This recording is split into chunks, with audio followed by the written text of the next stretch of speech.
got your brother who was like into the whole skeng thing. Yeah, they call it speng. Speng. Yes, which is an which is an offshoot of Rastafarianism, but the speng was mainly the young boys, and they dressed in black. Yeah.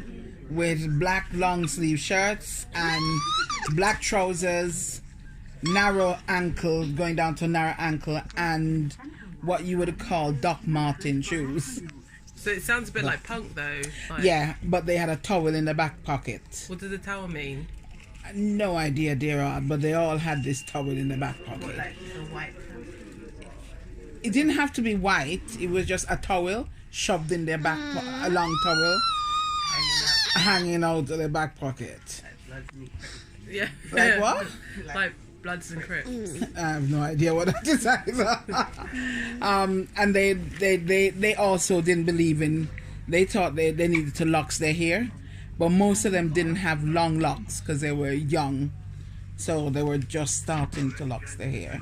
But having said that, they were always clean and neat. Right. So their trousers, you could cut your finger on the seam. Always. If you see them in the morning, it's So, like they get up overnight and iron the trousers. They were always clean. Always like clean. And stuff. Yeah, always clean. Always clothes well pressed. No, you'd never see any of them with any crumpled shirt or anything like that. They always were well So was it like turned just out. a button up like dress shirt that they were... Yeah, a long sleeve, buttoned up. Most of them they would button right to the top. And then, but what did they do? Like, why Well, did they were. did? I think they were the youth for the Rastafarian of offshoot of the Rastafarianism, and so they believe in Haile Selassie and all the same things. But a lot of the times, a lot of them were like very poetic. They were poets. If you talk to them, they sounded very poetic about things. They were very philosophical. Yeah, very, and quite a few of them read the Bible as well. So if you're a Christian, you're talking to them about Christianity, they were very often able to discuss Christianity with you and why they don't believe that Christianity is the true religion. So it was good, interesting. You couldn't be a novice. And they all were, I think they were like that. They were very cultural, very about the culture, Marcus Garvey, about black culture and teaching themselves to do things. So he picked at the guitar until he taught himself to play the guitar. Like any other influences or anything like that, like as well as Marcus Garvey? Well, it's Marcus Garvey, Haile Selassie, Paul Bogle. All these were black revolutionary men coming out of slavery.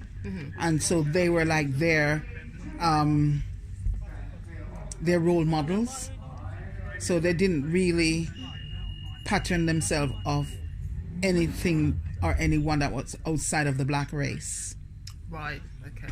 You know, so that was their thing. It was Marcus Garvey, Paul Bogle. Okay. Those are the people they well, a lot of the young people, some of the young people in my time, their way of protesting against like politics and the type of politics, because in my day, politics was very corrupt in my country. It was about the self, the individual, and not about what they could do for the country. So what a lot of young people unfortunately did was turn to violence. So in turning to violence, it was their way of saying that they disagree. That you noticed. Yeah, so they're not. Well, I'm not different people. You had like Mas Ran and Miss Lou. So out of people like Mas Ran and Miss Lou, you had the Patois dictionary. So there is a dictionary, Patois dictionary, and Patois, as far as Miss Lou and Mas Ran was concerned, was English. So a lot of Jamaican, against their parents' judgment, because especially your parents, when they want you to become better, you're supposed to be speaking in the Queen's language. And a lot of the young people rebelled by not doing that. By speaking Patois, which was to their parents' annoyance. Did they think it was like a way of diluting their their Jamaican heritage or Jamaican. By speaking English, yes, because as far as they were concerned, Patois was their language. So if you read up about Master and Miss Lou, you'll find where they lived their entire life about the culture. They dressed. Miss Lou was always in the national cloth. She tied her head with a national head tie, always. Once they were in public, Master, he wore the national men's shirt, which was like a what do you call it? No tie. It's just like a shirt with a V in the middle. Like a t-shirt. It's not a t-shirt. It's a shirt. Oh. No, it's come like that, but then it come in a V there. So it's no buttons. You just put it on. Yeah, yeah.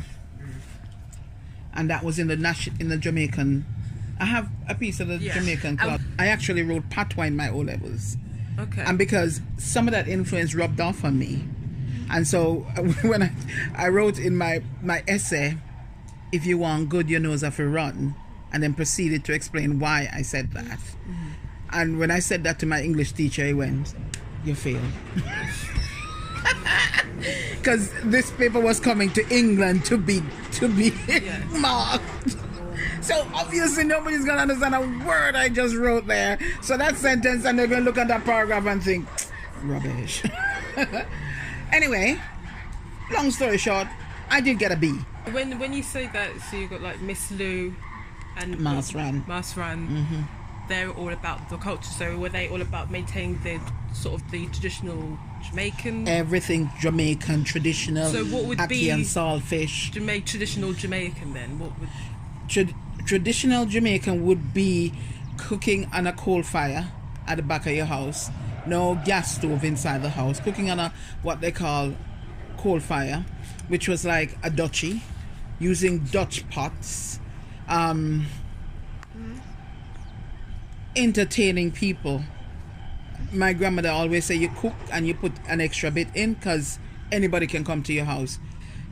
The community then was everybody lived with everybody.